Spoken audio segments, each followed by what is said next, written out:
started. I am going to read the questions that we will consider. There are 3 full questions that we will move through with our panelists. And I will also, to make sure that there is no question and the ease of dissemination, call upon specific professors to answer specific questions. I want to make sure that we also have time for question and answer toward the end. Remember to keep popping your questions in the Q&A as we go along. So our very first question, which I'm going to ask all of our presenters to answer, is how is dominance, power, and oppression communicated via syllabi, lesson plans, and classroom instruction? And I'm going to open that up with Celine Carter.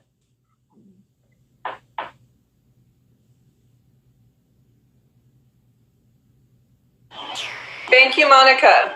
I'm going to speak specifically about embodied learning, which is geared towards performance. And I want to be really clear that ballet and modern dance, which could be also considered contemporary dance, were founded in white supremacy and especially manifest in higher education dance programs in that tradition. So thinking about college dance programs were predominantly founded by white women before the civil rights movement. They generally have a tradition of a certain level of white dominance and also heteronormativity. So even though we know that there are a lot of queer dancers and dance artists, there's been a pretty much of a cisgendered, cisnormative tradition in both ballet and modern dance. Specifically, I want to talk about gatekeeping in the arts and in higher education, and this notion of keeping out certain communities, certain styles of dance, certain identities. So that's very much prevalent in most dance programs in terms of, for example, the syllabus, the curriculum is the more white normative Eurocentric Western dominant curriculum, and then the add-ins, the electives are the Africanist or indigenous traditions. So there's very much a practice of supremacy and oppression in higher education dance. And also I want to bring up this notion of the sort of dominant bodies and at a embodied or somatic level, how certain ideals and certain postures of power over get staged and get promoted or normalized. So things like the use of mirrors, body shaming, and generally essential ideas about how a body should be aligned or how it should operate. There are ways that we say we're being inclusive because we're creative or artistic or expressive, and that gives us kind of like a pass. But there are ways that our practices, our pedagogical practices in movement and in expression are occluding the lived experience, or even hiding or suppressing someone's lived experience that they're healing through, or hiding embodied trauma. So these sort of unquestioned, implicit dynamics are at play in the dance space, and I believe in the theater space as well.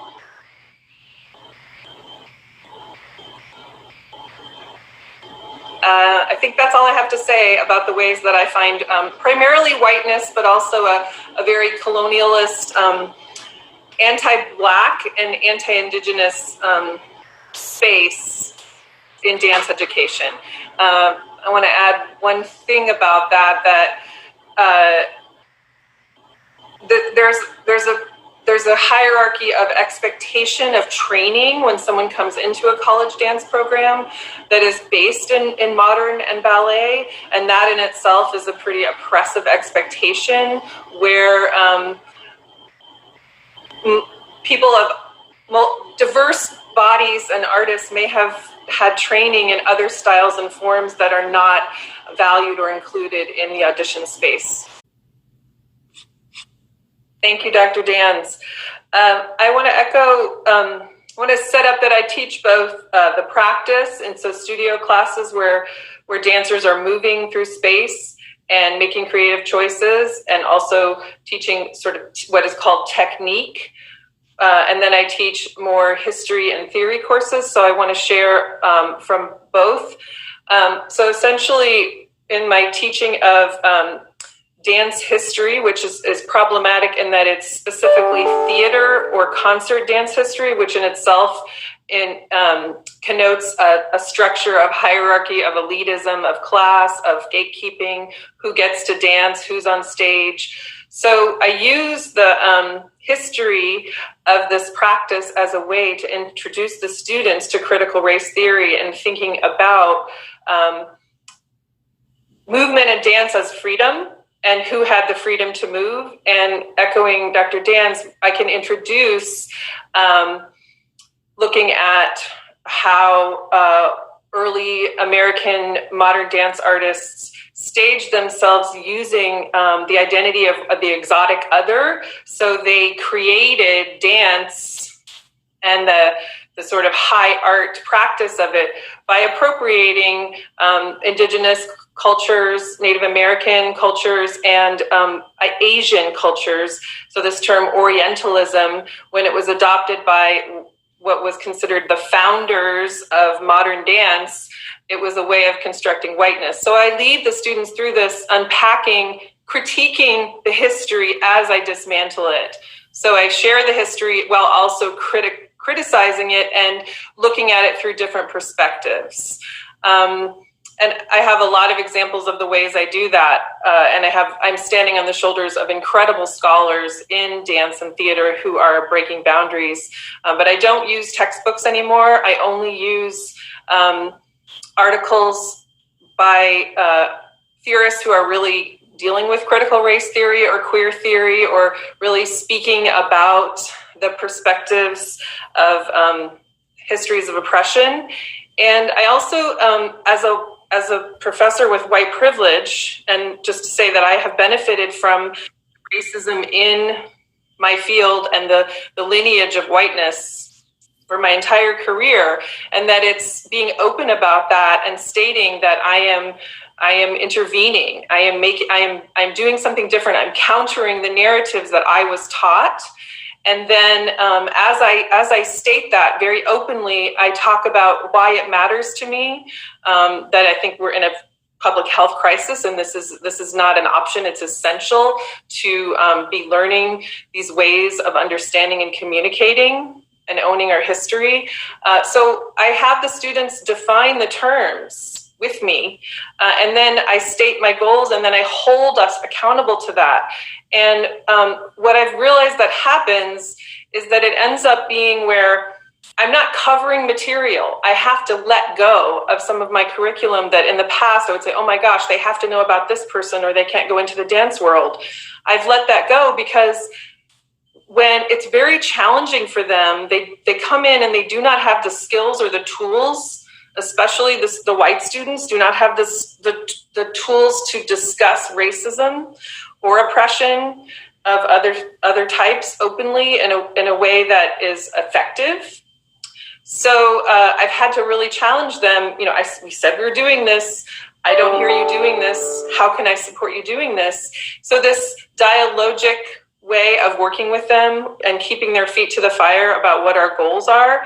And it's been really exciting. And they've told me, we need more time. If you're asking us to do this, we can't do this in 5 minutes. We're trying something new we've never been asked to try before. We're using language we've never had to use. And I have an example. I assigned a reading about the father of modern dance, Ted Shawn, who was associated with eugenics and forced sterilization of indigenous Black and brown people. And while he was staging himself as Native American or as Egyptian, for example. And so to really, you know, a lot of my students, they don't want to talk about that. What is that doing in a class about dance? But having the time and also giving them the space to be in peer groups where I am not dominating how the discussion happens has been really helpful. And I would say also co-creating assignments with them. So I think I'm jumping ahead to another topic, but I would say that I've had to really break down the hierarchy of how I teach, and keep the goal of anti-racism and other oppressions prominent so that I can center it and not feel like I'm, doing my past, which was covering a canon that completely needs to be upended and looked at through different lenses.